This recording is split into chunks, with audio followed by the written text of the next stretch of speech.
Buenos días, alumnos. Quien les habla es la profesora Irma María Cabrera Ramírez. En esta oportunidad, el tema que vamos a tratar el día de hoy es el origen del hombre. Vamos a hablar del origen del hombre.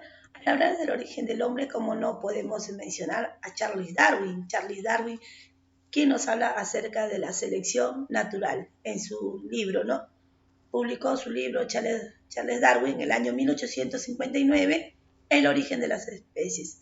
Este libro revolucionó en el mundo científico en su época, ¿no? Cuando Charles Darwin lo publicó, donde nos habla aquí de la selección natural. Darwin observó que la naturaleza, los distintos individuos de una misma especie presentaban variaciones que los diferenciaban, tales como la altura, peso, color de piel, ¿no? Estas diferencias los hacía sobre todo para la lucha por la supervivencia. Aquí Charles Darwin en su libro El origen de las especies, acerca de la selección natural, no se equivocó a hacer la comparación en cuanto a los individuos que presentaban una misma especie. Es correcto, los individuos nos diferenciamos tanto la altura, peso o también el color de piel. Su libro fue publicado en el año 1859. También Charles Darwin nos habla acerca del ser humano como parte de la evolución, cómo había evolucionado aquí el ser humano. Pero aquí, en cuanto a la evolución del ser humano, un poco que se equivocó Charles Darwin en su libro también habla y nos dice que el ser humano había evolucionado, ¿no? Causó un impacto su libro, un impacto cuando él dice que el ser humano descendemos del simio, lo cual aquí en el mundo científico causa numerosas burlas y críticas, porque el ser humano nosotros no descendemos del simio, sino que tenemos nosotros rasgos biológicos que nos hacen diferenciar. En cuanto aquí, en lo que nos dice Charles Darwin, evolución de las especies aquí falló, ¿no?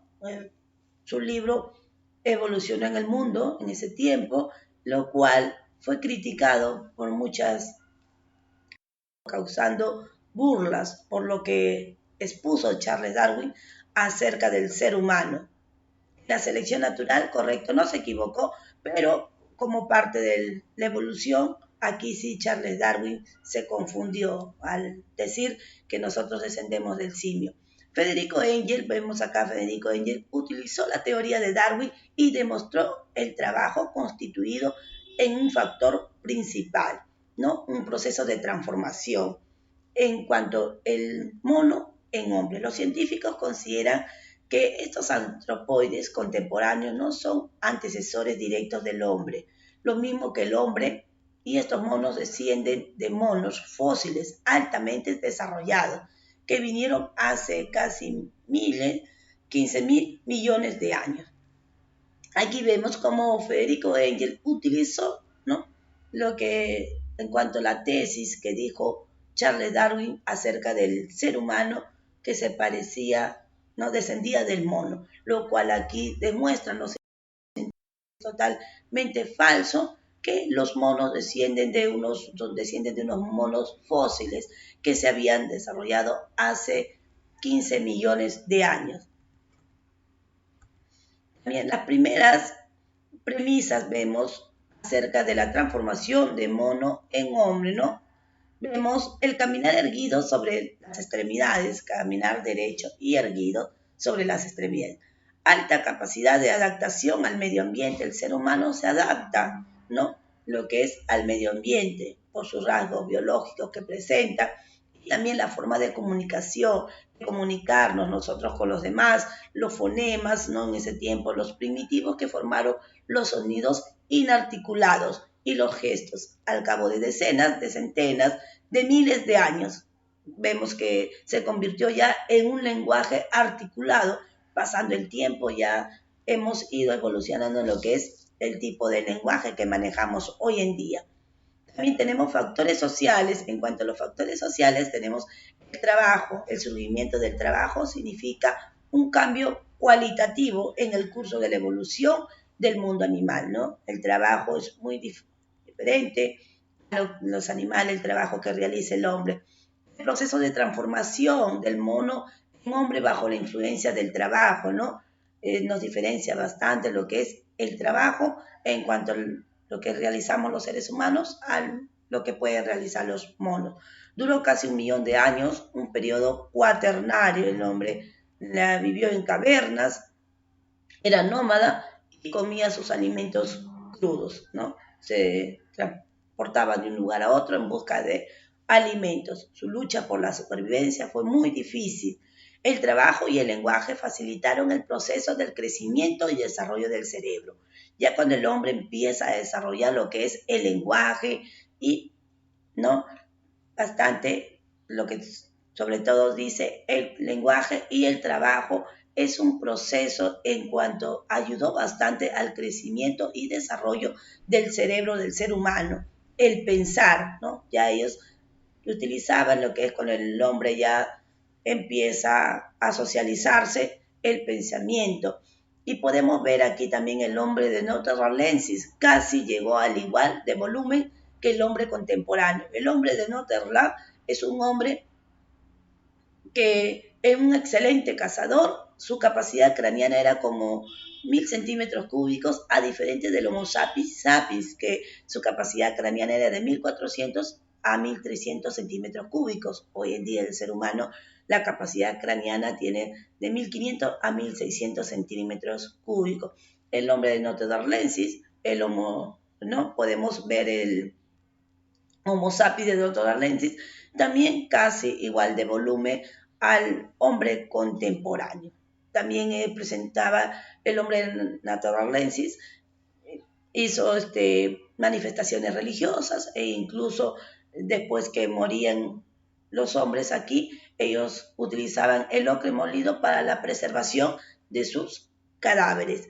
Entonces estamos viendo estos factores de la socialización del hombre hace diferenciar lo que es el hombre del animal, ¿no? El trabajo de transformación estamos viendo el trabajo y lo que es el lenguaje y el pensar hicieron, ¿no? Podemos que desarrolle el cerebro del ser humano. Las interacciones sociales, aquí en cuanto a las interacciones sociales tenemos los hombres primitivos le permitieron construir en grupos de familia. Ya los hombres empezaron a construir grupos en relación no solamente de los individuos para establecer jerarquía en el trabajo, sino también creaban sus propios grupos e instituciones, siendo la familia, los tribus, las ciudades, la iglesia, la escuela, el Estado, la universidad. Ya cuando empiezan los primeros, ¿no? Etapas de socialización del hombre, ya el hombre requiere lo que es la ciudad, poco a poco iba modificándose, ¿no? Lo que primero vivían en cavernas, de ahí lo que era en cañas, barro, adobe, de ahí ladrillo, y empezaron, ¿no? Aparecen las ciudades. Cuando requiere una ciudad requería lo que es una iglesia, una escuela y, cómo no, un estado que gobierne, porque no podemos vivir de manera desordenada, un estado que nos gobierne bajo una constitución. Y de ahí, ¿por qué no las universidades? De ahí fueron surgiendo lo que son las universidades. Tenemos la concepción creacionista también. ¿Cómo se crea la concepción? Estas hipótesis fueron formuladas en el marco de las concepciones religiosas. Aquí tenemos también lo que es esto babilónico. Supone que el hombre fue moldeado con barro rojo y mezclado con sangre de Dios, el Dios Baal. Nuestro Dios tiene como casi 16, 17 nombres, Jehová, Yahvé, Baal, pero sí es el mismo Dios, ¿no? Un Dios, el creador que ha dado origen a todo lo existente. Tenemos concepción creacionista, el texto babilónico, aquí donde habla Dios.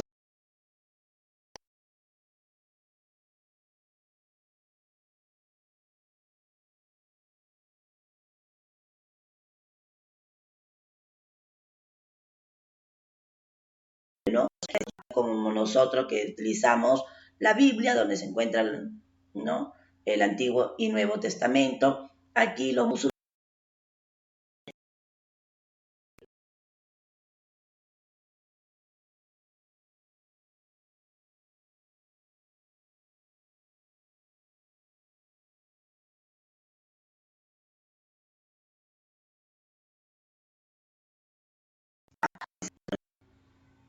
sus estatutos, el libro El Corán.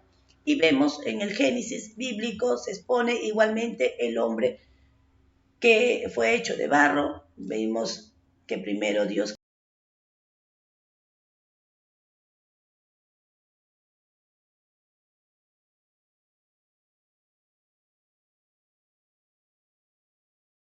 crea al hombre, el trabajo tenía que valerse, el trabajo ya forzado, ¿no? Porque ahí de todo tenía, no tenía ni de qué trabajar, nada.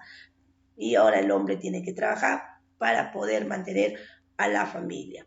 Bueno, hemos hablado de las concepciones creacionistas, tenemos también el Corán y el Alá, una religión por los musulmanes, religión que pertenece a los musulmanes, que quiso conquistar mucho lo que es el imperio, sobre todo el continente europeo, pero no llegó a más ahí, ¿no? Los musulmanes no llegaron a conquistar el continente europeo porque aquí hubo una guerra en ese tiempo, ¿no? La Guerra Santa, cuando ellos invaden lo que es la Tierra Santa, invadiendo el lugar donde había nacido Jesucristo.